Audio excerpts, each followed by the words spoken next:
Hello and what's up Junkies. Sekarang kami sudah bersama dengan Isuzu D-Max Double Cabin tahun 2019.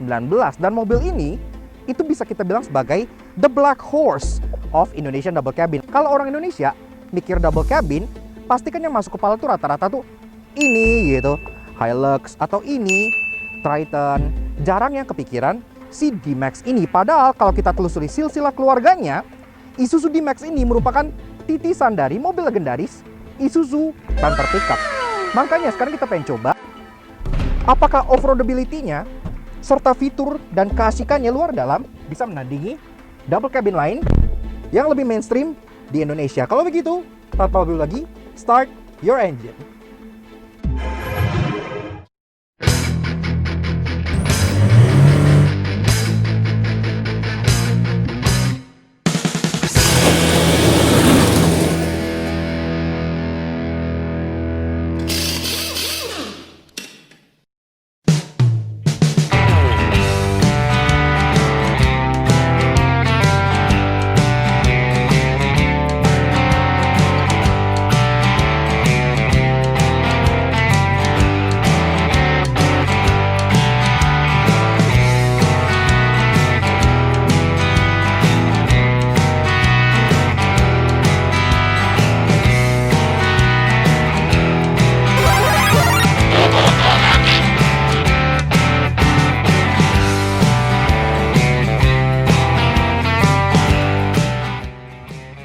Nah tuh jadi sebelum kita kupas eksterior dan interior secara lengkap, sekarang kita pengen coba dulu rasa berkendaranya. Kayak apa sih terutama on-road? Yuk test drive aja, let's go!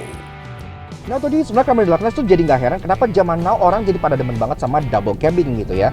Ini kan D-Max merupakan unit test double cabin jangka panjang pertama di Lagnas. Jadi setelah kita rasakan, oh iya emang mobilnya tuh ternyata fun gitu ya double cabin. Selain dia on-road bisa arogan, off-road juga bisa capable dan fun gitu. Jadi luar biasa. Tapi sekarang kita bahas dulu 3 hal positif dari driving impression-nya ya. Yang pertama yang kita suka adalah tentunya yang orang paling suka dalam nyetir sebuah double cabin, yaitu driving position-nya. Tinggi, commanding, dan kalian bisa banget arogan untuk dibawa on-road.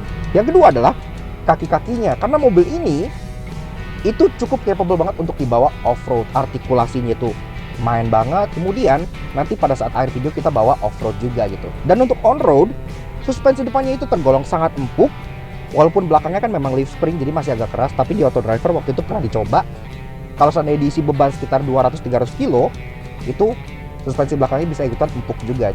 Dan yang ketiga adalah fuel consumption-nya. Karena mobil ini, Isuzu tuh salah satu ATPM yang menurut gua impresif karena mereka tuh secara gamblang ngomong kalau mobil-mobilnya tuh aman untuk pakai biosolar gitu. Jadi yang lain kan malahan ngasih warning kayak harus Pertadex gitu kan.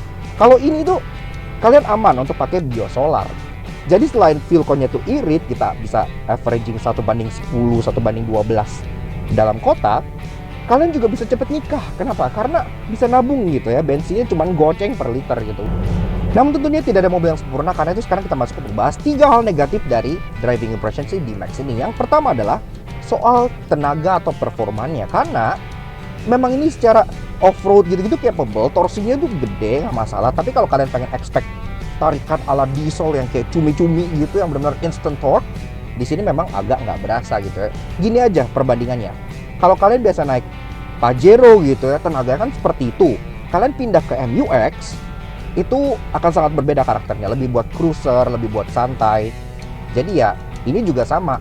Kemudian yang kedua adalah soal ini. Jadi ini transfer case-nya kan dia kan dial ya, elektrik gitu, dan dia bisa shift on the fly katanya. Oke, memang kita cobain dia bisa shift on the fly, tapi dia tuh kayak engage tuh lama gitu, kayak agak kadang-kadang suka nyangkut atau gimana gitu ya. Jadi nggak yang instantaneous kalian bawa ready itu langsung engage gitu. Jadi agak sedikit lag, dan lag itu nggak nentu. Kadang misalnya cuma 10 detik, kadang bisa sampai 30 detik. Kemudian yang ketiga adalah getaran cinta. Iya, jadi memang secara mesin si D-Max ini tuh getarannya masih tanda kutip agak sedikit lebih rough dibanding rivalnya. Namun kan memang orang pada bilang itu kayak, oh ya charmnya Isuzu emang di situ gitu. Itu kan getaran cintanya Isuzu yang ada semenjak Panther dulu, dan itu merupakan sebuah hal positif kalau beberapa orang yang suka Isuzu bahkan gitu kan. Tapi secara overall, menurut gue sih Isuzu D-Max ini memang sesuai dengan tagline-nya ya, apalagi varian yang kita tes ini, karena kan ini yang versi bawah gitu, bukan yang Rodeo. Ini benar-benar working partner banget, terasa seperti mobil kerja, tapi at the same time kalian bisa bawa have fun juga untuk off-road gitu ya. Mungkin kalau kalian yang pengen sedikit sentuhan kemewahan, kalian bisa upgrade ke yang tipe Rodeo, karena memang di tipe ini tuh benar-benar ya agak kosong gimana gitu. Tapi kalau kalian mencari mobil working partner sebagai partner untuk kerja, untuk gubrak-gabruk, untuk ketambang gitu-gitu, yang at the same time bisa kalian ajak fun untuk off-road, si D-Max ini udah lebih dari capable. Bisa dibilang lah kalau ini adalah salah satu mobil rajanya diesel. Eksteriornya wow terkesan sederhana karena ini bukan varian yang Rodeo, namun tetap mencirikan sebuah double cabin yang besar, angkuh, dan tangguh, terutama dengan warna yang merah itu racing. Oke, tadi kan kita udah membuktikan bahwa rasa berkendara dari si D-Max ini masih mencirikan double cabin yang memang macho dan terasa sangat powerful gitu ya. Tapi gimana soal desain? Memang di eksterior itu terkesan ya udah nggak yang terlalu mencoba untuk menjadi dinamis gimana gitu ya. Kayak kalau misalnya Triton kan lampunya LED atau ada desain dynamic shelter gimana. Dia ini benar-benar down to earth. Ya udah double cabin terkesan besar, gagah, segitu aja gitu. Ini dia polos, ada beberapa emblem Isuzu D-Max di sini dengan chrome, dan di sini 2.5 turbo diesel intercooler. Iya, jadi seperti ini gitu ya. Mesinnya sendiri 2.5 VGS. Taillights-nya juga sangat sederhana, dia modelnya masih kayak ya begini aja gitu. Di sini masih bohlam semua untuk lampu senja, lampu rem, lampu sen, lampu mundur, dan ada reflektor di bagian bawah sini. Untuk bumper, di sini memang dia udah diberikan sedikit tambahannya. Nanti kita jelasin tambahannya apa aja di bagian akhir karena cukup menarik.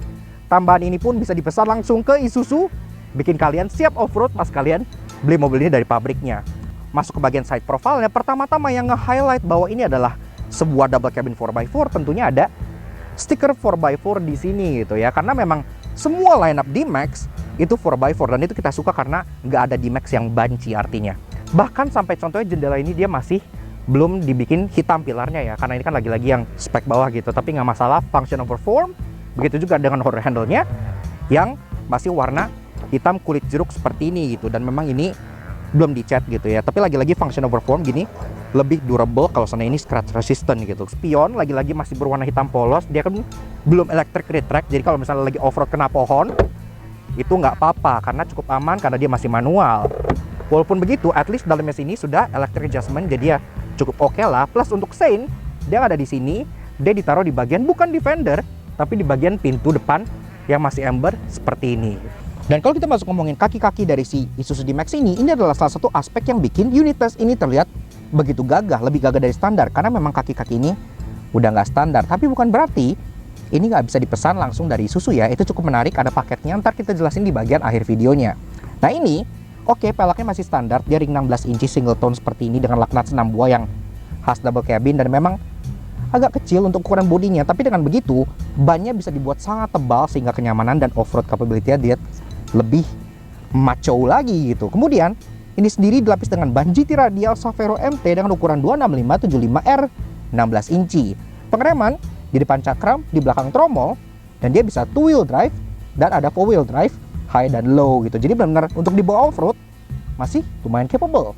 Dan bicara mengenai fascia depannya, justru menurut kita dibanding teman-temannya gitu ya, fascia depan dari D-Max ini walaupun ini memang sudah tambahan gitu, aslinya kan bumper biasa, dia salah satu yang paling agresif karena tampangnya tuh kayak headlampnya tuh kayak marah gitu. Kemudian di grillnya ini ada kayak desain taring-taring gitu ya, seperti MUX yang mirip barong mukanya gitu, terutama dengan warna merah seperti ini.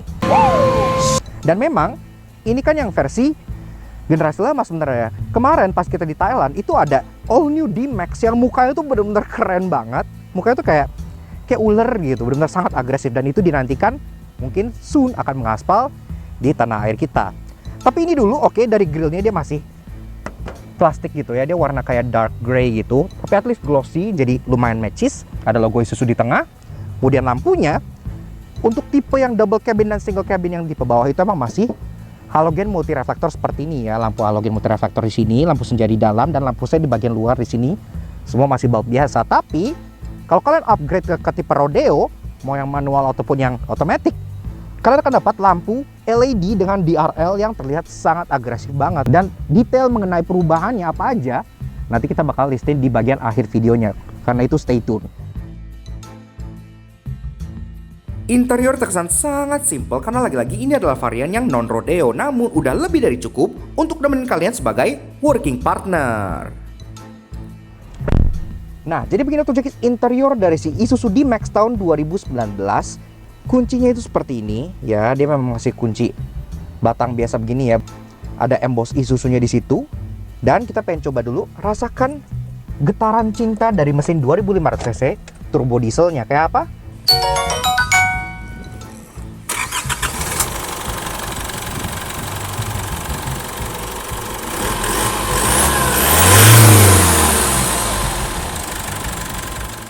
Nah untuk Jakis, bicara soal berpacu, si Isuzu D-Max 4x4 ini masih menggunakan mesin yang lumayan legendaris di lineup Isuzu karena kodenya sendiri 4J, iya lebih tepatnya 4JK1TC 2500cc turbo diesel inline 4 bertenaga 134 HP dengan torsi 320 Nm yang dimate ke transmission 5-speed manual atau untuk varian rodeo paling atas ada juga yang automatic berpenggerak 4 roda lengkap dengan hub lock dan LSD 0-100 catat dalam waktu kurang lebih 24 detik, jadi memang sangat lamban. Namun, untuk mobil seperti kan yang pentingnya itu torsinya bos. Speed doesn't matter.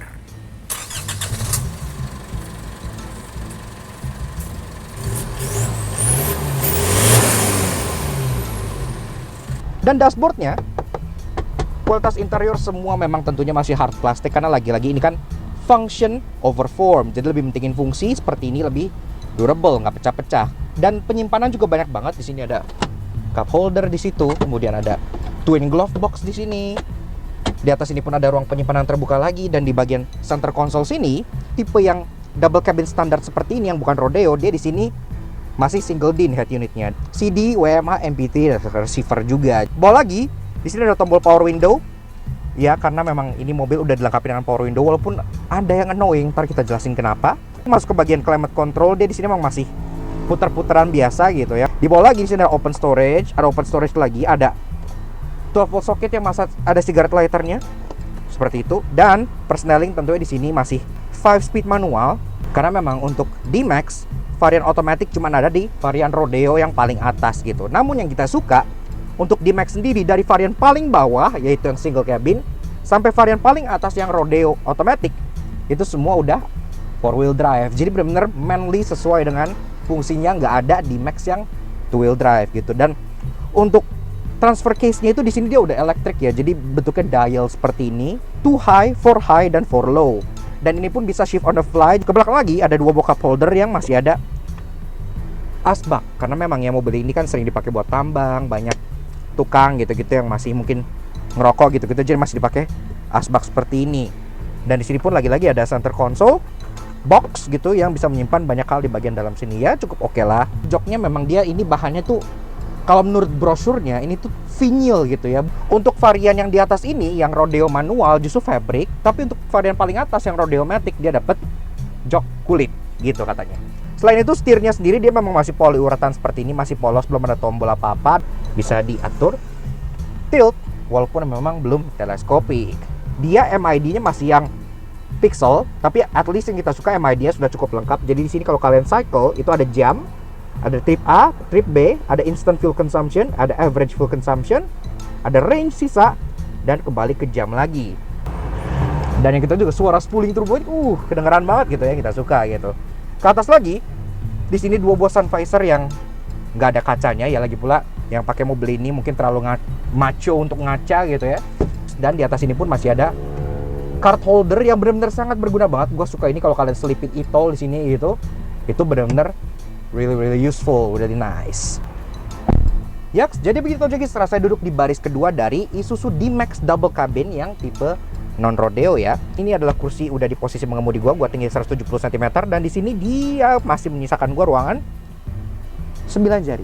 Kemudian headroom dia masih kurang lebih 5 jarian lah. Ya oke lah karena ini kan nggak sloping, dia benar-benar tinggi. Jadi emang tall box design. Walaupun memang di bagian belakang sini selayaknya bagaimana double cabin kebanyakan gitu, dia nggak bisa di recline. Jadi ini emang udah angle of backrest itu cuma satu seperti ini ya. Ya udah seperti ini. Tapi at least yang kita suka dia memang terasa nggak yang terlalu tegak banget, nggak yang tegak posisi di setrap hormat bos gitu. Di sini posisinya masih sedikit agak recline. Plus dia dapat 2 buah headrest yang bisa dinaikin juga. Jadi secara kenyamanan sebenarnya masih not too bad, actually cukup oke di sini gitu ya. Walaupun memang untuk tempat penyimpanan sejenisnya dia memang satu-satunya penyimpanan di belakang hanya ada di bagian door trimnya. Jadi door trim situ ada buat bottle holder plus bisa naruh sedikit barang apapun itu, buku atau apa, di bagian belakangnya lagi. Di belakang sini kurang lebih begitu aja. Walaupun memang ada beberapa hal interesting di bagian kursi belakang ini. Ntar kita jelasin di bagian interestingnya. Dia seat beltnya tuh proper. Jadi tipe yang retractable seperti ini ya. Bahkan untuk middle passenger, di sini dia tetap dapat seat belt yang retractable seperti ini. Jadi nggak seat belt yang gelewer-gelewer nyebelin gitu ya. Dan selain seat belt yang proper, kalau kalian pengen bawa barang yang contoh lebih tinggi kayak box atau apa supaya nggak ngotorin ini bisa dilipat ke depan. Iya, ada strap di sini seperti ini. Nah, ini kan belakangnya wool, lebih aman kalau kalian pengen taruh barang yang kotor atau sendiri-sendiri. Ini pun jadi bisa lebih tinggi gitu ya. Cukup aman. Dan yang kita suka, dia juga lumayan family friendly. Kenapa? Karena ini juga ada top tether bagi kalian yang pengen pasang child seat di sini sehingga kalian bisa off-roadan bareng dua anak kalian. Oke lah. Dan tentunya bicara soal pickup pasti nggak lepas dari bicara soal kapasitas dari cargo bednya ini ya. Jadi seberapa besar sih ukuran baknya ini? Pertama-tama aksesnya dia memang tailgate di belakang dan cuma single ya, sampingnya nggak bisa dibuka. Ini bukan Panther, dan ini pun dia bukanya itu masih model cepol dan ukurannya 2 handle Agya gitu. Ini gede banget dan sangat maco. Ini kita buka, ini sangat berat by the way. Untuk bed linernya ini bukan standar gitu ya, jadi udah ditambahkan bed liner khusus. Nanti kita jelasin part yang ditambahkan ini di akhir di bagian 3 hal curiousnya. Tapi bicara soal ukuran, ini sebenarnya secara panjang dia mencapai 1480 mm, sedangkan lebarnya mencapai 1530 mm. Jadi bukan yang terbesar di kelasnya, tapi nggak bisa dibilang kecil juga. Ini masih sangat besar. Kalian bisa naikin bahkan ATV gitu ke sini masih bisa, atau ibu-ibu yang hajatan kalian bisa naikin ke sini 1, 2, 3, 4, 5, 6, 7, 8, 9, 10, 11, 12 orang. Tapi kan lagi social distancing, nggak boleh bawa orang di pickup seperti ini. Tapi secara overall ukurannya ini masih lumayan sangat dependable kok. Walaupun mobil ini lulus sebagai double cabin pekerja sejati, namun tidak ada mobil yang bebas dari dosa otomotif. Karena itu inilah 3 hal annoying yang kami temukan di Isuzu D-Max 4x4. Ini simbol power window-nya itu kalau malam tuh nggak nyala. Jadi kalau misalnya kalian lagi jalan di tol gitu, kayak kalian pengen bayar tol gitu, kalian bakal nyari power window di sini karena ini nggak kelihatan, ini bakal gelap banget. Yang kelihatan tuh cuma AC sama tape. Udah ini nggak kelihatan, kalian harus kayak susah banget, dan itu bisa annoying banget. Kami di Laknats itu sebenarnya nggak suka hal yang berbau nanggung gitu ya. Kalau mau ngasih sekalian, kalau enggak mending nggak sekalian. Mobil ini di depan kan dia udah ada power window, tapi itu kayak di tengah dashboard kayak yang gue bilang tadi, terus di pintunya masih ada bekas engkolannya gitu. Untuk di belakang dia masih ngengkol gitu. Jadi kenapa sih? Kenapa di belakang masih ngengkol? Kalau mau power window semua. Kalau mau engkol semua, nggak usah setengah-setengah gitu kan, jadi apa ya? Ya galau aja gitu. Kunci si D-Max ini tadi kan gue kasih lihat ya, seperti ini. Oke, dia masih kunci single gini aja, nggak ada buttons apa-apa di sini. Dan mungkin kalian mengira, oh ya alarmnya terpisah gitu kan, yang tipe-tipe aftermarket gitu. Tapi ternyata belum. Jadi mobil ini tuh belum ada pecat-pecatan apapun. Kalau kalian pengen ngunci, itu kalian harus manually begini dan begini gitu. Dan menurut gue untuk mobil yang harganya hampir setengah miliar gitu ya, kayaknya alarm aftermarket pun nggak masalah, yang penting bisa dipencet gitu kan. Kalau buka pintunya tuh tiap kali harus begini, itu kayak agak terlalu old fashion gitu menurut gua. Namun tenang, ia nggak akan mendapat title sebagai rajanya diesel jika tidak memiliki hal menarik. Karena itu inilah 3 hal interesting yang kami temukan di Isuzu D-Max 4x4. MID-nya ini walaupun dia masih yang pixelated, nggak kayak MUX waktu itu kita tes gitu ya, tapi dia cukup canggih karena selain informationnya banyak yang tadi gue bilang pas di review, dia juga di bawah sini ada tulisan GSI. Apa itu? Itu adalah Gear Shift Indicator ya. Jadi kalau kalian misal lagi jalan gitu ya, masuk satu gitu, jalan tadi bakal nge-indicate pada saat kapan kalian harus shifting gitu. Jadi shiftingnya bisa lebih efisien dan tentunya performa kalian bisa lebih optimal. Di balik tailgate ini bisa kalian lihat nih ada lingkaran bulat gini ya. Ini sebenarnya gue nggak tahu ini buat apaan, tapi menurut gue ini perfect banget buat yang namanya mie ayam. Iya, jadi kalau kalian misalnya lagi seperti ini, lagi piknik berduaan gitu sama orang. Iya, berduaan. Kenapa? Karena ada dua bulatannya di sini. Kalian bisa taruh. Bisa makan bareng pacar, mie ayam di tailgate gitu kan, mesra gitu, lovey-dovey, dan ya oke lah. Keunikan dari rear bench si D-Max ini nggak terbatas dari ini bisa dikedepanin doang. Ternyata dia punya sistem yang mirip seperti Magic Seat-nya Honda gitu ya, seperti di Honda Jazz-nya Alex. Caranya di bawah sini, ini ada strap nih, kalian tarik. Dan ini kalian bisa naikkan ke atas gitu. Ininya tinggal disangkutin ke bagian headrest di bagian sininya gitu ya. Nah, begini. Dan kalau udah begini, ini juga bisa naik ke sebelah sini gitu ya. Ini kalian bisa bawa bahkan sepeda melintang gitu, itu bisa. Plus di bawahnya lagi di sini ada hidden storage bagi kalian yang pengen nyimpen barang-barang yang lebih private. Dan tentunya sebagai penerus spiritual dari Isuzu Panther Double Cabin pasti bikin penasaran kan? Karena itu inilah 3 hal curious yang kalian tanyakan mengenai Isuzu D-Max 4x4. Selamat datang kembali di 3 hal curious, tempat di mana kalian bisa bertanya tentang mobil yang kami review dan kita jawab 3 pertanyaan yang terpilih. Dan pertanyaan pertama itu datang dari user Instagram bernama Brian_06Filbert19 dan dia bertanya, ground clearance-nya D-Max itu berapa tinggi? Dan apakah lebih tinggi dibanding Pajero dan Fortuner? Nah, simply put, ground clearance dari Pajero itu ada di 218 mm. Fortuner lebih tinggi dibanding Pajero, 225 mm. Untuk D-Max, secara standar, dia benar-benar sama persis dengan Fortuner, ada di 225 mm. Tapi untuk unit yang ini kan udah mining spec dan kalian bisa lihat sendiri seperti ini. Ini ground clearance sekarang udah ada di 235 mm. Jadi to put it simple, yes, ini lebih tinggi dibanding Pajero ataupun Fortuner. Dan tentunya dengan ground clearance yang lebih tinggi dari Pajero dan Fortuner itu, kalian bisa melakukan hal-hal nggak penting seperti ini. Iya, manjat trotoar pembatas jalan yang lumayan tinggi. Jangan coba-coba dengan ladder frame SUV kalian karena mungkin bisa nyangkut. Tapi untuk si D-Max ini aman sentosa. Oke, lanjut ke pertanyaan kedua yang datang dari user Instagram bernama Grevin Cahya. Dan dia bertanya, bisa off-road se-ekstrim apa sih? Well, ini karena tanda kutip sudah mining spec, bannya juga sudah MT, kemudian ground clearance yang tadi gue bilang udah naik. Plus sistemnya kan juga bisa 4 low dan ada LSD-nya juga. Jadi ya kurang lebih iya, bisa diajak off-road seperti ini. Yes, untuk urusan off-road memang sih D-Max 4x4 ini bisa lumayan effortless karena selain bannya udah proper, tinggal masukin ke 4 high, LSD bantu kalian, dan tinggal mainin artikulasi kaki-kakinya aja yang lumayan jauh travelnya. Jadi untuk jalanan Garata pun terasa lumayan enak. Dan turunan ini lumayan ikonik karena Bang JJ sering di sini, dan Dimas pernah turunin Lexus di sini, dan Ridwan Hanif pernah turun di sini pakai Jimny yang hampir keguling. Tapi bagi si D-Max ini, no problem at all.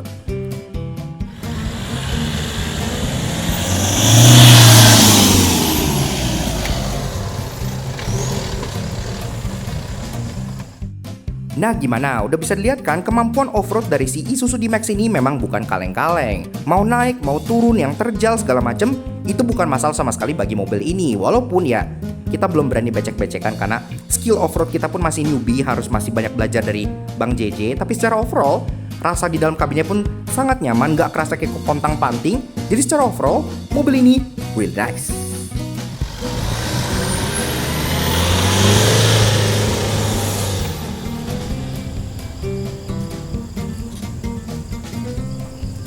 Dan pertanyaan terakhir datang dari agen bernama Arkana Marva Maheswara. Mudah-mudahan bener ya gue nyebutnya ya. Dan dia bertanya, tuh bumper besi yang kepasang sebadak mobilnya atau enggak? Well, short answer-nya sih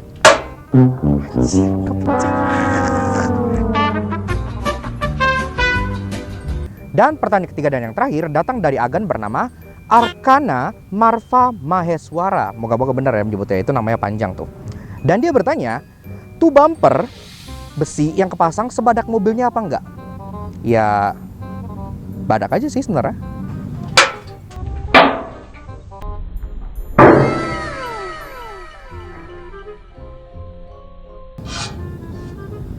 Iya, sebadak mobilnya.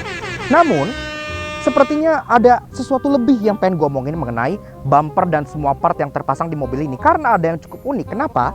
Ini tuh sebutannya International Mining Spec. Kalau kalian beli D-Max di Astra Isuzu, kalian bisa request dan pesan, hey, gue pengen yang mining spec. Maka di sana ada divisi aksesoris khusus yang bakal ngeinstalin part-part ini langsung buat kalian. Jadi pas kalian terima, udah seperti ini dan siap ugal off-road.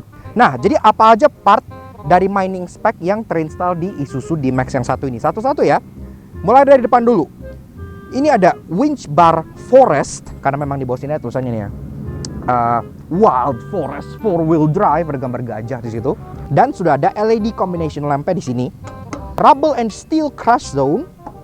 Ini jadi kalau kalian nabrak dengkul, nggak yang langsung dengkul pecah kayak Mortal Kombat gitu, ini masih cukup empuk. Ada rear bar Gladiator Tube Jungle, namanya seperti itu, yang ukurannya itu 3 inch. Itu yang ini ya. Ini kalau kalian ditabrak angkot, ditabrak LCGC, puff, mereka akan meledak. Ini nggak masalah. Dilanjutkan dengan roll bar Gladiator juga, plus jejak pelindung kaca belakang. Jadi ini plus ditambah dengan ini ya. Kemudian setelah itu, seperti yang pas gue bilang di bagasi juga ini. Jadi untuk bedlinernya ini dia udah nggak standar. Ini namanya Aero Class bedliner DC. Lebih rugged seperti ini ya. Jadi lebih tahan lah kalau kalian mau taruh ATV, taruh motor apa di sini, lebih aman. Dan yang terakhir dari mining spec ini adalah tentunya bannya. Iya, jadi bannya udah pakai GT Radial Savero MT 265-75R16. Dan believe it or not, ini sendiri memang kaki-kakinya masih standar. Jadi nggak di jack, nggak di apa-apa. Cuman bannya begini doang, sudah sangat capable untuk dipakai ugal off-road.